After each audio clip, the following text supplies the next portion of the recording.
শুভেচ্ছা। দেশের সংবাদে স্বাগত জানাচ্ছি সুমাইয়া সাজ্জাদ। শুরুতেই সংবাদ শিরোনাম। ইসলামী আন্দোলন ৪০, এনসিপি ৩০, জামায়াতের জোটে আসন সমঝোতা যা দাঁড়াচ্ছে। এদিকে নানাভাবে নির্বাচনী আচরণবিধি লঙ্ঘন করা হচ্ছে, মন্তব্য নাহিদ ইসলামের। জানাবো বিএনপি প্রতিহিংসার রাজনীতি থেকে দেশকে সঠিক পথে আনতে চায়, আমাকে মাননীয় সম্বোধন করবেন না বলেছেন তারেক রহমান। বিগত ১৫ বছর পুলিশ দলীয় হিসেবে গড়ে উঠেছিল, বলল আইজিপি।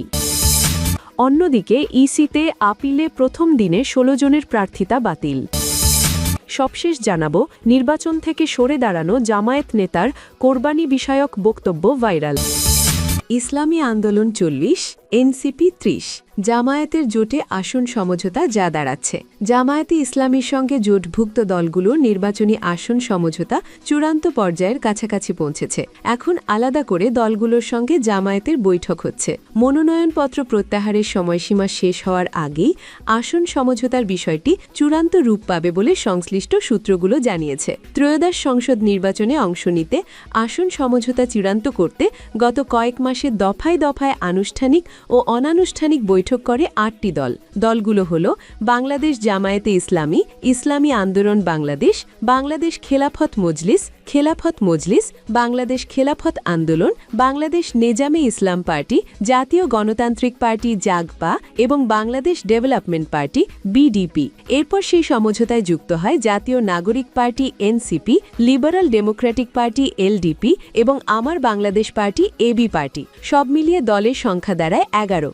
আলোচনা চলমান অবস্থায় জামায়াত ২৭৬টি আসনে এবং ইসলামী আন্দোলন ২৬৮টি আসনে প্রার্থী মনোনয়ন দেয়। এর পাশাপাশি এনসিপি ৪৭টি, এবি পার্টি ৫৩টি, বাংলাদেশ খেলাফত মজলিস ৯৪টি, খেলাফত মজলিস ৬৮টি, এলডিপি ২৪টি, খেলাফত আন্দোলন ১১টি, নেজামে ইসলাম পার্টি ৬টি, জাগপা ৩টি এবং বিডিপি ২টি আসনে মনোনয়নপত্র জমা দেয়। সমঝোতা হলে একটি আসনে জোটের একজন প্রার্থী রেখে বাকিদের মনোনয়নপত্র প্রত্যাহার করা হতে পারে।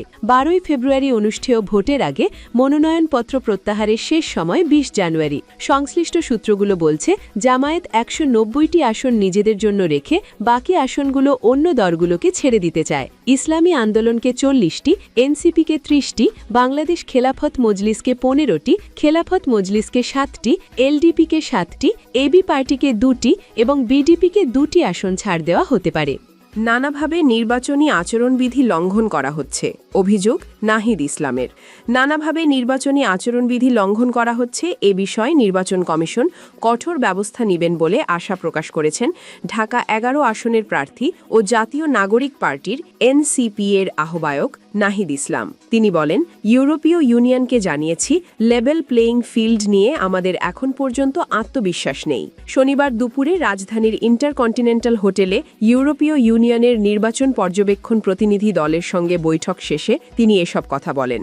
আসন সমঝোতা প্রসঙ্গে নাহিদ ইসলাম বলেন, এনসিপি এর অবস্থান শিগগিরই স্পষ্ট হবে। আগামী ১১ বা ১২ তারিখের মধ্যে এ বিষয়ে ঘোষণা আসতে পারে। তিনি দাবি করেন, জামায়াত ও এনসিপি এর জোট নির্বাচনী প্রস্তুতিতে অনেকখানি এগিয়ে রয়েছে এবং গণভোটের পক্ষে ইতিমধ্যে প্রচারণা শুরু করেছে। আসন সমঝোতার আনুষ্ঠানিক ঘোষণা এলে আর বড় কোনো চ্যালেঞ্জ থাকবে না। বিএনপি প্রতিহিংসার রাজনীতি থেকে দেশকে সঠিক পথে আনতে চায়, বলেছেন তারেক রহমান। প্রতিহিংসার রাজনীতি থেকে বাংলাদেশকে বের করে আনার কথা বললেন বিএনপির চেয়ারম্যান তারেক রহমান। রাজনৈতিক মতপার্থক্য যাতে দেশকে বিভক্তির পথে ঠেলে না দেয়, সে কথাও বলেছেন তিনি। শনিবার রাজধানীর বনানীতে একটি হোটেলে সংবাদ মাধ্যমের সম্পাদকদের সঙ্গে শুভেচ্ছা বিনিময়ের আয়োজন করেন তারেক রহমান। সেখানে তিনি এ কথাগুলো বলেন। বিএনপির চেয়ারম্যানের দায়িত্ব নেওয়ার পর প্রথম অনুষ্ঠানে এসে তারেক রহমান বলেন, বিএনপি হিংসা প্রতিহিংসার রাজনীতি পরিহার করে দেশকে সঠিক পথে নিয়ে যেতে চায়। তিনি বলেন, আমার এক পাশে ১৯৮১ সালের একটি জানাজা, আরেক পাশে ২০২৫ সালের ৩১ ডিসেম্বরের জানাজা এবং তৃতীয় পাশে ২০২৪ সালের ৫ আগস্ট। এসব ঘটনা সামনে রাখলে বোঝা যায় আগের অবস্থায় ফেরার কোনো প্রয়োজন নেই। দেশ যে মূল্য দিয়েছে, বিশেষ করে ৫ আগস্টের ঘটনা, তার রাজনীতিকে নতুনভাবে ভাবতে বাধ্য করেছে বলে মন্তব্য করেন তারেক রহমান। সব রাজনৈতিক পক্ষকে আলোচনার আলোচনার মাধ্যমে সমাধান খোঁজার আহ্বান জানিয়ে বিএনপির চেয়ারম্যান বলেন, মতপার্থক্য থাকতেই পারে, কিন্তু সেটি যেন কোনোভাবেই মতবিভেদ বা জাতিকে বিভক্ত করার পর্যায়ে না যায়। 5 আগস্টে আমরা দেখেছি তার পরিণতি কি হতে পারে। নতুন প্রজন্ম আশার খোঁজে আছে, সব প্রজন্মই একটি দিক নির্দেশনা খুঁজছে বলে মন্তব্য করেন তিনি।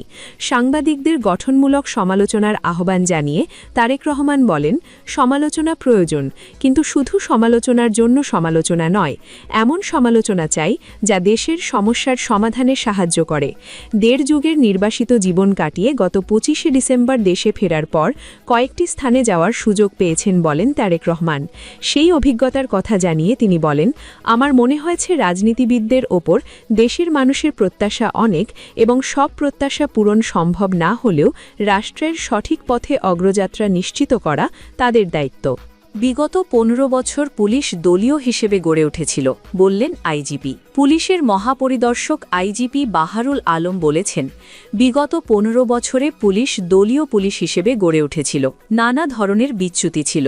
আমরা অনেক গণবিরোধী কাজ করেছি। জুলাই আগস্টে বিপুল পরিমাণ আন্দোলনকারী শহীদ হয়েছেন। লোভী দলকানা পুলিশ সদস্যের কারণে আমাদের ওপর অনেক দায়ভার এসেছে।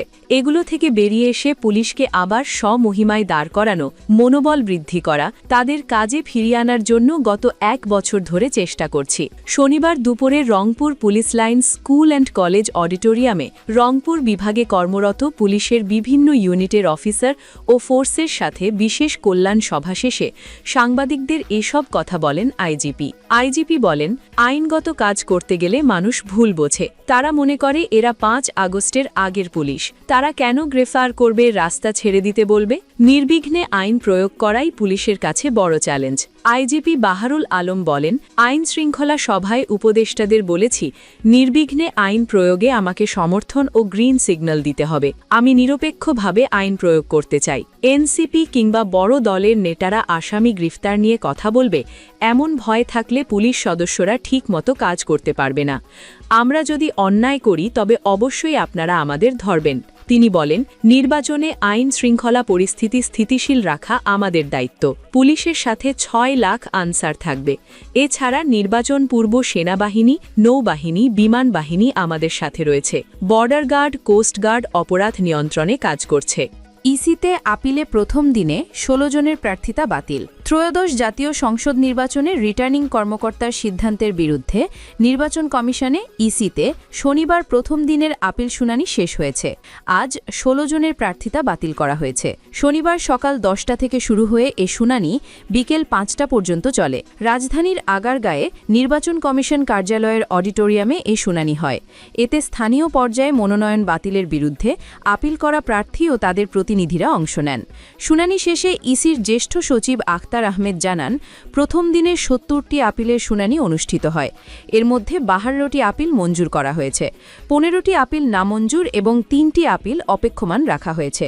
ইসি সূত্রে জানা গেছে, 70টি আপিলের মধ্যে ব্রাহ্মণবাড়িয়া 1 আসনে স্বতন্ত্র প্রার্থী সৈয়দ কে একরামুজ্জামানের প্রার্থিতা বাতিল চেয়ে আবেদন করা হয়। শুনানি শেষে আবেদন মঞ্জুর করে নির্বাচন কমিশন। এতে তার প্রার্থিতা বাতিল হয়েছে। এছাড়া এদিন আরও 15টি আপিল নামঞ্জুর করা হয়। অর্থাৎ প্রথম দিনে মোট 16 জনের প্রার্থিতা বাতিল করা হয়েছে। নির্বাচন কমিশনের পক্ষ থেকে জানানো হয়েছে, ত্রয়োদশ জাতীয় সংসদ নির্বাচনে মনোনয়নপত্র বাছাইয়ে রিটার্নিং কর্মকর্তার সিদ্ধান্তের বিরুদ্ধে নির্বাচন কমিশনে মোট 645টি আপিল আবেদন জমা পড়েছে। নির্বাচন কমিশনে 5 জানুয়ারি আপিল গ্রহণ শুরু হয়ে 9 জানুয়ারি শুক্রবার শেষ হয়। আপিল গ্রহণের শেষ দিনে শুক্রবার 176টি আপিল জমা হয়। শনিবার সকাল 10টা থেকে নির্বাচন কমিশনে আপিল শুনানি শুরু হয়, যা চলবে 18 জানুয়ারি পর্যন্ত। প্রথম দিনে 70টি আপিলের শুনানি অনুষ্ঠিত হয়। আগামী মঙ্গলবার পর্যন্ত সকাল 10টা থেকে বিকেল 5টা পর্যন্ত 280 জনের আপিল শুনানি অনুষ্ঠিত হবে। নির্বাচন থেকে সরে দাঁড়ানো জামায়াত নেতার কোরবানি বিষয়ক বক্তব্য ভাইরাল। 28 তারিখ অর্থাৎ ডিসেম্বর সকাল 7:30টায় কেন্দ্র থেকে মোবাইল করল আমাকে। মোবাইল করে বলল যে, খান সাহেব, আপনাকে তো কোরবানি দেওয়া হলো। আমি বললাম, এই কোরবানি কি ইব্রাহিম আলাইসাল্লামের বেটা ইসমাইল আলাইসাল্লামের? তখন বললেন যে হ্যাঁ, এর চেয়েও বড়।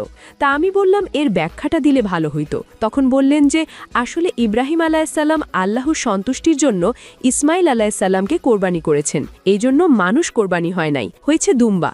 আর আপনার কোরবানি বলতে পীরগাছা কাউনিয়ার লাখ লাখ নারী পুরুষের কোরবানি, এই জন্যই এই কোরবানিটা বড় কোরবানি। তা আমি বললাম আলহামদুলিল্লাহ। গত বৃহস্পতিবার রংপুরের পীরগাছা উপজেলার কদমতলা এলাকায় একটি মতবিনিময় সভায় রংপুর মহানগর জামায়াতের আমির এটিএম আজম খান এ বক্তব্য দেন। তার বক্তব্যের 1 মিনিট 25 সেকেন্ডের একটি ভিডিও সামাজিক যোগাযোগ মাধ্যম ফেসবুকে ছড়িয়ে পড়ার পর আলোচনা সমালোচনা হচ্ছে।